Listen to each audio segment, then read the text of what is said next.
Há uma coisa que é mais atrativa do que qualquer outra coisa. E no nome de Deus eu te digo isto: você nunca precisa anunciar o fogo. Quer esteja em um homem, quer esteja em uma igreja, quer esteja em uma comunidade. Tudo o que precisamos é de homens e mulheres pegando fogo. Não precisamos de mais dinheiro, não precisamos de mais organização, não precisamos de atores falidos, quebrados, vindo sentar no banco das nossas conferências. Esqueça isso. Voltemos para Deus.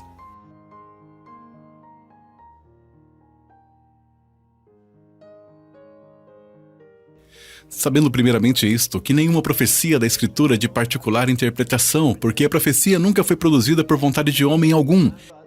Mas os homens santos de Deus falaram, movidos pelo Espírito Santo. Entenderam? Homens santos de Deus falaram, entenderam isto? Movidos pelo Espírito Santo.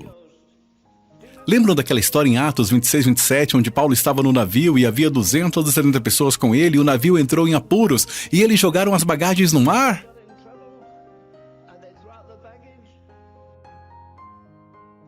Deus está procurando homens e mulheres cheios de fé e do Espírito Santo. Mas lá diz que quando eles não podiam fazer mais nada com o navio, lá diz o quê? Nos deixamos levar. Essa mesma palavra no grego é usada aqui, movidos pelo Espírito Santo. Como o Espírito Santo move? Não diz que no início ele se movia sobre a face da terra? Havia trevas na face da terra, havia caos e do caos ele trouxe o cosmo. Sabe, nós temos uma ideia muito superficial do Espírito Santo. Nós não conhecemos Deus.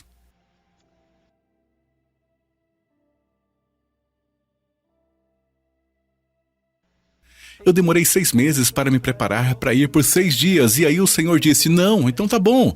Então eu esperei em Deus e Ele me deu essa palavra. Homens santos falaram movidos pelo Espírito Santo. A outra palavra que Ele me deu foi, como aconteceu nos dias de Noé. Só há uma resposta para a situação do mundo hoje, não só para os Estados Unidos da América, mas para o mundo. E a resposta é o avivamento Espírito Santo.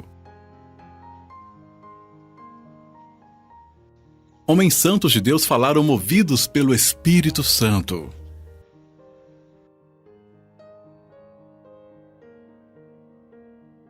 Escute, você acha que pode ter o Espírito Santo revolucionando sua vida e permanecer com o seu status quo? Se você dissesse que estava num culto hoje à noite e que a misericórdia de Deus se moveu em você e dissesse amanhã, ontem à noite Deus se moveu em mim naquele culto, Ele mudou minha vida. Escute, só há uma prova disso. É se isso mudou o seu estilo de vida. Você não pode se iludir só porque agora sabe um pouco mais sobre o Espírito Santo e leu mais livros. Deus não pediu para você ser uma biblioteca ambulante, Ele pediu para você ser cheio da personalidade dEle. Escute, se você for cheio do Espírito Santo, você não dará a mínima para a opinião das pessoas. Quer eles gostem ou odeiem você, qual diferença faz? A maior coisa que você aprenderá desse lado da eternidade é: Jesus me ama. Ou é ser totalmente de Cristo e aí serei comprometido com Ele, ou então é ser amarrado a uma igreja prostituta. Mas qual é a próxima coisa que o Espírito Santo faz? Ele vem sobre um grupo de homens. Eles estavam reunidos no cenáculo e foram cheios do Espírito Santo. Atos 2:4. Paulo ora pelos colossenses, que sejais cheios do conhecimento da sua vontade. Quantos de vocês estão cambaleando, não sabem qual caminho seguir? Vocês jovens dizem, não sei se Deus me quer no campo missionário, se me quer aqui ou ali. Descubra a vontade de Deus e a execute. Pegue um barco e vá para Hong Kong e para King Kong na medida do possível. Enquanto você souber que está na vontade de Deus, todo o inferno se levantará contra você. E aí em Efésios 3, versículo 19, lembram desse versículo fantástico? É a coisa mais estupenda que eu conheço desse lado da eternidade. Lá diz que vocês, seres mortais, vocês podem ser cheios de toda a plenitude de Deus. Bem, a palavra grega para que sejais cheios do Espírito, na verdade, é para que estejais sendo cheios do Espírito. Não é uma coisa que acontece uma vez somente, isso está continuamente aí. Jesus diz, se vós estiverdes em mim, você não tem suas orações respondidas simplesmente porque você usa Deus como se estivesse indo às compras. Você fica com Ele todos os dias? Ele te diz para ir a um certo lugar, meditar e te mostrar toda a sua carreira crucificada. Você decidiu ser um advogado e Deus diz, você não pode ser um advogado.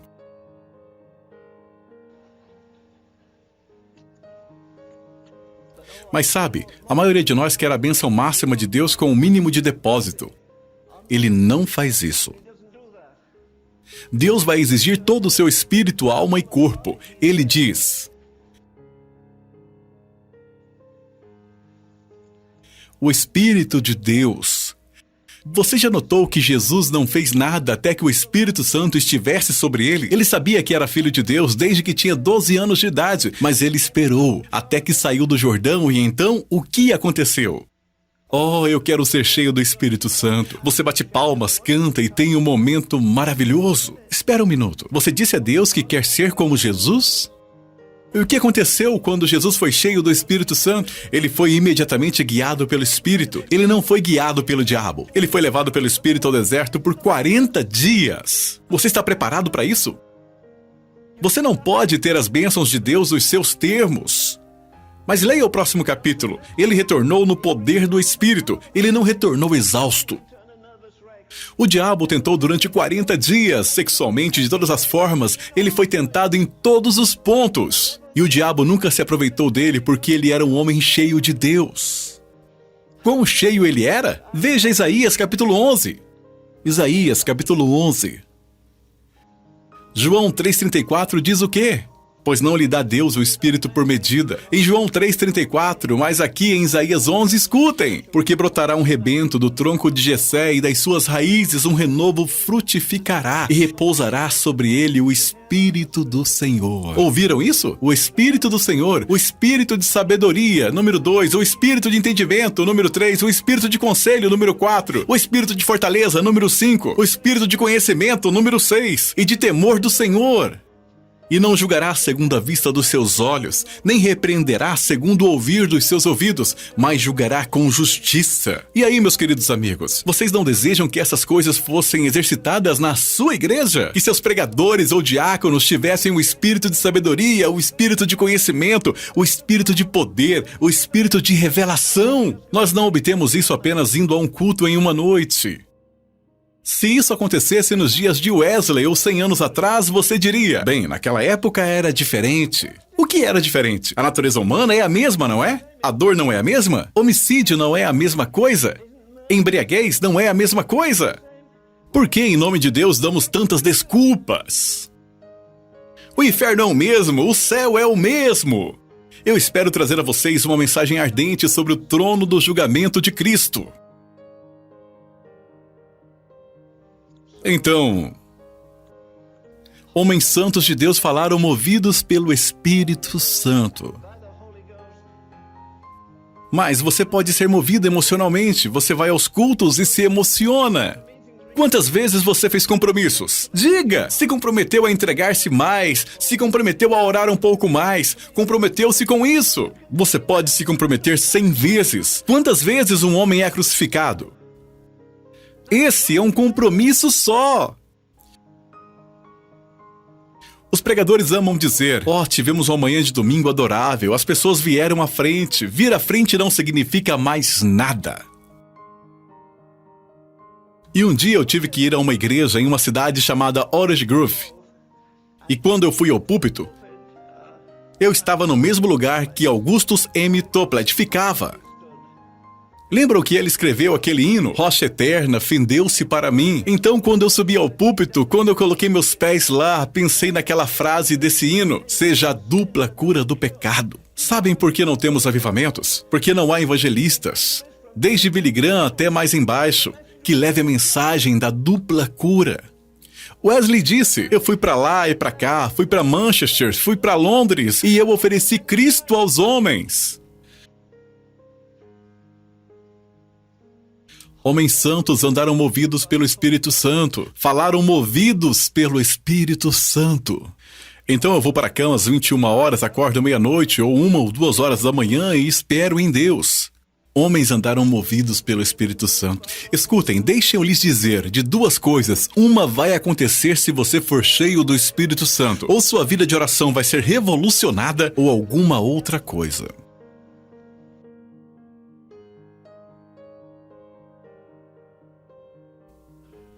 Você gostaria de ser pregador?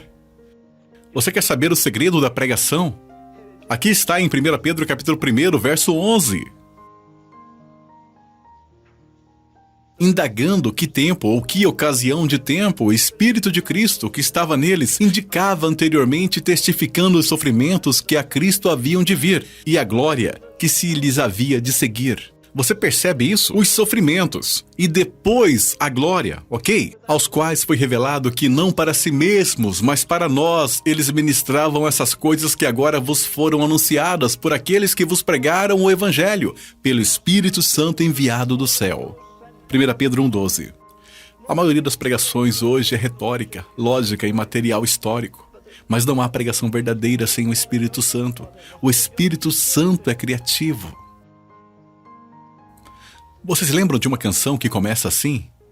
Mundanos.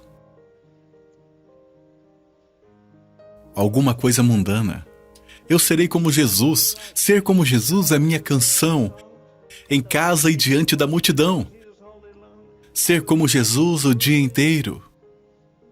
Os prazeres mundanos em vão me chamam. Mas por que assistimos tanta televisão? A maior maldição da América ou do mundo é a TV. Romanos 9, onde Paulo faz uma das orações mais incríveis, porque eu mesmo poderia desejar ser anátema. Ele não disse só isso. Ele diz, eu tenho o Espírito Santo como testemunha. Quantas vezes você tem o Espírito Santo como testemunha? Você não ora porque as pessoas estão orando? Você não ora porque o pastor está lá e pode ficar impressionado com a sua oração? Quero dizer, você fica empolgado para orar sozinho como fica num culto? Você bate palmas quando adora sozinho ou só faz isso publicamente? Eu fui pregar num culto um dia desses. Quando eu cheguei lá, tinha 1.400 pessoas e quando entrei na parte de trás do auditório, havia 5 ou 6 moças com o cabelo no chão e estavam sacudindo assim, se abaixando, tocando o chão com a cabeça e elas estavam batendo palmas e cantando. Era mais do que eu podia aguentar e quando eu me levantei eu disse, escutem moças aí, vocês deveriam liderar a adoração. Vocês fazem isso em casa, no seu quarto ou é só uma exibição? Vocês estão aí apenas profissionalmente? Há muito pouca adoração verdadeira, isso sim. Eu creio que o nível mais alto da adoração é o silêncio. Eu não consigo nem falar. Eu creio que o nível mais alto da oração é sem palavras. Eu preguei várias vezes em Carnegie Hall, em Pittsburgh. A senhora Catherine Kuhlman pregava nas sextas de manhã e eu pregava nas terças à noite. Quando ela tinha o culto de cura, não havia espaço para ficar, as galerias ficavam lotadas. Quando eu pregava sobre santidade nas terças à noite, não tinha ninguém na galeria. Eles ficavam aqui embaixo. Aí disseram um dia, por que você não leva o Ravenhill para a sua equipe? Ela não me quis. Eu não me importo, mas veja... O mesmo aconteceu com Jesus. Jesus deu a eles pães e peixes e eles foram atrás dele. Mas quando ele deu as condições... É assim que funciona. Bem-aventurados os pobres de espírito. Bem-aventurados os mansos. Quem quer seguir esse caminho? Jesus, o homem que disse, meu reino não é deste mundo, acabou na cruz, fixado e nu. Ah, os artistas não pintam ele assim, é muito humilhante. Mas essa era a lei. O homem devia ser exibido lá, publicamente nu, para que qualquer um pudesse passar e amaldiçoá-lo, jogar urina nele, cuspir nele. Ele não tem nenhum direito na cruz. E esse é o homem que nos conduz ao reino. Bem, deixa eu lhe dizer algo. Não há nenhum outro caminho para o reino além deste. Você tem que vender tudo o que você tem. Você tem que perder uma centena de amigos. Você tem que parar de banquetear e fazer alguns jejuns. Um homem que te ensina que o Espírito Santo é só alegria, não sabe nada sobre o Espírito Santo. Estou tentando alertá-los que estamos a caminho de dificuldades. Deixa eu te dizer isso, querido amigo. Com todas as igrejas e tudo que temos, Deus não está posto à prova. Nessa hora crítica da história, Deus não está posto à prova. Sua igreja está na prova. E eu disse, escuta, me diz uma coisa. Eu sei que você escreveu uma pilha de livros sobre teologia. Eu sei que tem 120 igrejas pentecostais em Dallas e ninguém percebeu isso. Ele disse que não há só 70 milhões de pentecostais. Eu perguntei, pentecostal é alguém que é cheio do Espírito Santo e fala em línguas? Ele disse, sim. Ele disse, há 120 milhões deles pelo mundo. Eu quase bati na mão dele fazendo assim e disse, irmão, me diga, havia 120 milhões no cenáculo? Ele disse, não. Eu perguntei, qual a diferença do batismo com o Espírito Santo deles pro de vocês? Quem tá ligando se você fala em línguas? Se você for mal-humorado, se você for ciumento, se você tira o último centavo de alguém ou o último minuto de trabalho de alguém? Por favor! Nós estamos a milhões de quilômetros de distância do cristianismo apostólico. Quando tentaram expulsar o demônio disse, conhecemos Jesus e conhecemos Paulo. Vamos, você é conhecido no inferno? Não me importa quem me conhece. Não é demais quando os demônios dizem, conhecemos Jesus e conhecemos Paulo? Vamos, jovem pregador, você tem a ambição de ser conhecido no inferno? Qual a vantagem de ser conhecido em qualquer outro lugar? Você prega melhor que Billy Graham, e daí?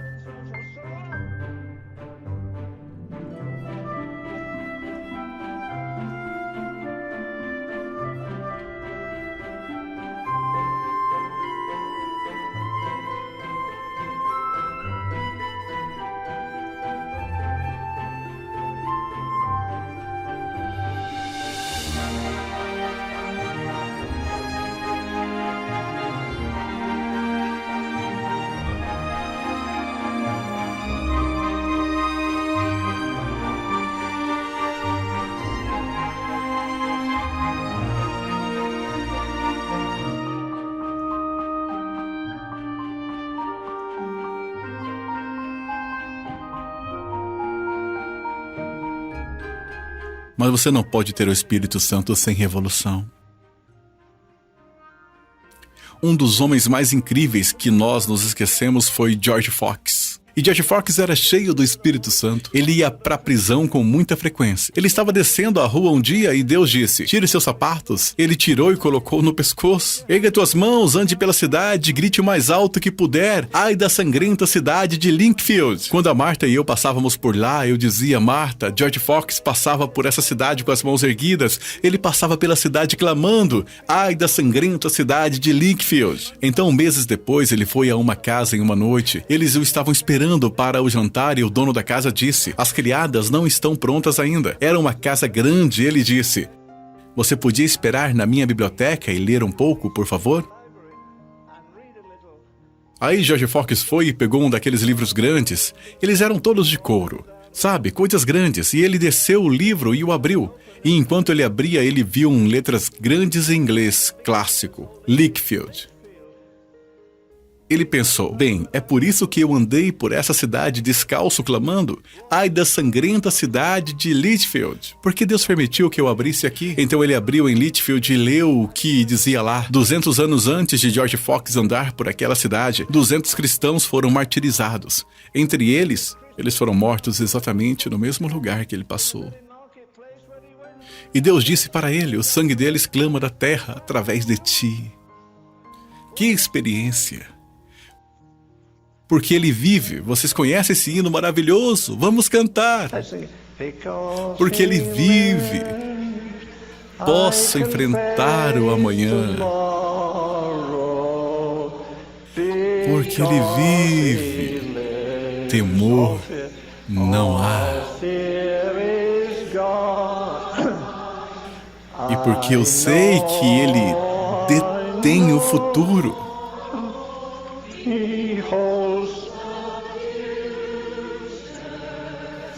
E vale a pena viver, porque ele vive.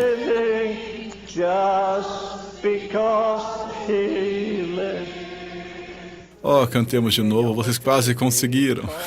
Porque ele vive, cante. Posso enfrentar o amanhã.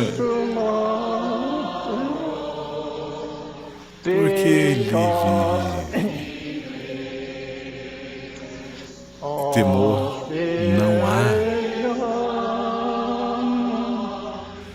E porque eu sei que Ele detém o futuro,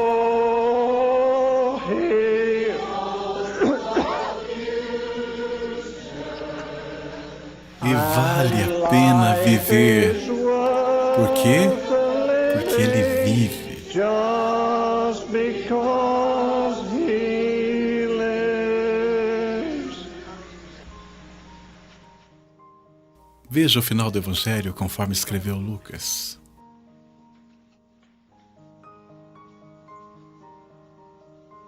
Leia o versículo 45. Então abriu-lhes o entendimento para compreenderem as Escrituras, e disse-lhes: assim está escrito, e assim convinha que o Cristo padecesse, e ao terceiro dia ressuscitasse dentre os mortos, e em seu nome se pregasse o arrependimento e a remissão dos pecados em todas as nações, começando por Jerusalém. E destas coisas sois vós testemunhas. E eis que, escutem agora, eis que sobre vós envio a promessa de meu Pai. Ficai, porém, em um sopro ele diz: ide. Em outro sopro ele diz: ficai. O que aconteceu? Eles tinham visto Jesus, eles o deram um pedaço de favo de mel para ele comer. Eles tomaram café da manhã com ele, eles conversaram com ele, eles o escutaram, eles o viram, eles o tocaram. Bem, isso não é suficiente? Eles não podiam ir por todo mundo e pregar o evangelho? E se alguém dissesse: bem, como você sabe que Jesus é a luz? Porque eu dei um pedaço do meu favo de mel para ele. Porque eu apertei as mãos dele. Porque eu o toquei. Porque eu o ouvi orar. Não, isso não é suficiente. Esse é o milagre número 1. O segundo é esse: e levou-os fora até Betânia. E, levantando as suas mãos, os abençoou. E adorando-o, eles tornaram com grande júbilo para Jerusalém. E estavam sempre no templo, louvando e bendizendo a Deus. Vocês perceberam as duas coisas mais estupendas? A primeira, ele ressuscitou dos mortos. E então, enquanto eles o olhavam, assim como ele reverteu sua natureza ao vir o mundo sem um pai, ele reverteu a lei da gravidade e subiu ao céu. Eles o viram ressuscitado dentre os mortos. Eles partiram o pão com ele. Eles comeram carne com ele. Eles comeram favo de mel com ele. E agora eles estão assistindo ele subir aos céus. Isso não é suficiente. Vocês acham que 1000 demônios poderiam dizer: vocês nunca conversaram com Jesus, vocês nunca comeram com ele? Mas Jesus disse: vocês precisam de mais do que uma agitação emocional. Vocês precisam do Espírito Santo. Eu quero estar onde Deus quer que eu esteja, no lugar onde o fogo do céu vai cair, onde as pessoas vão sair totalmente transformadas, sem nenhum desejo de serem conhecidas, sem nenhum desejo de terem um aumento em qualquer coisa. Não há nenhum pregador no mundo que eu inveje. Apenas 120. Cheios do Espírito Santo. Movidos pelo Espírito Santo.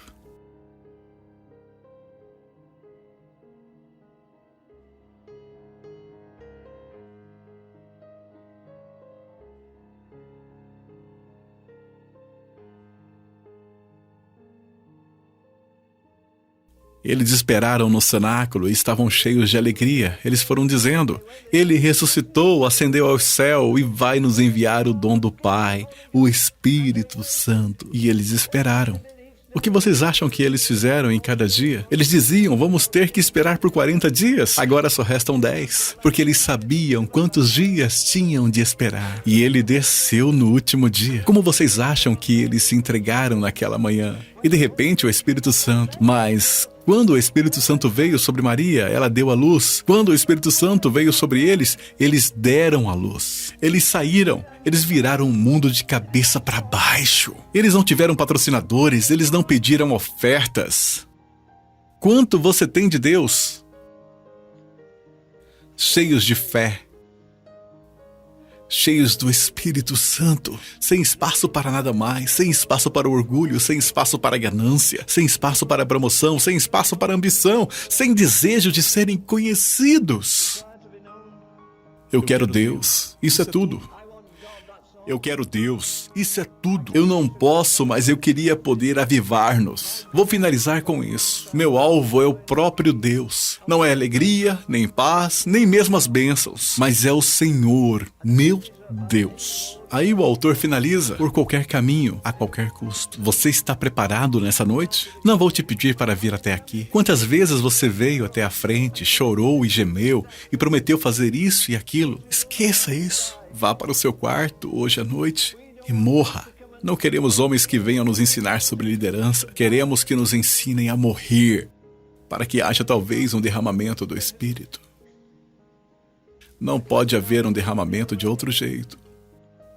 O diabo está com medo de homens cheios do Espírito Santo. Homens que não tenham nenhuma visão, mas uma visão para Deus, visão para a santidade e paixão pelos perdidos. Tu, ó Cristo, és tudo o que quero, mais do que tudo, em ti encontro, disse Wesley. Você pode realmente dizer isso nessa noite? Eu não vou cantar o hino e mexer com sua emoção. Estou pedindo para você ir para sua casa ou seu hotel e ficar sozinho e refletir nessa mensagem. Leia de novo e diga: Senhor, eu quero ser movido pelo Espírito Santo. Escute, se ele entrar, as outras coisas têm que sair. Cada área em você que for impura, ele vai limpar, toda obstrução ele vai retirar, e a partir de hoje você será sabedoria divina, entendimento divino e força divina.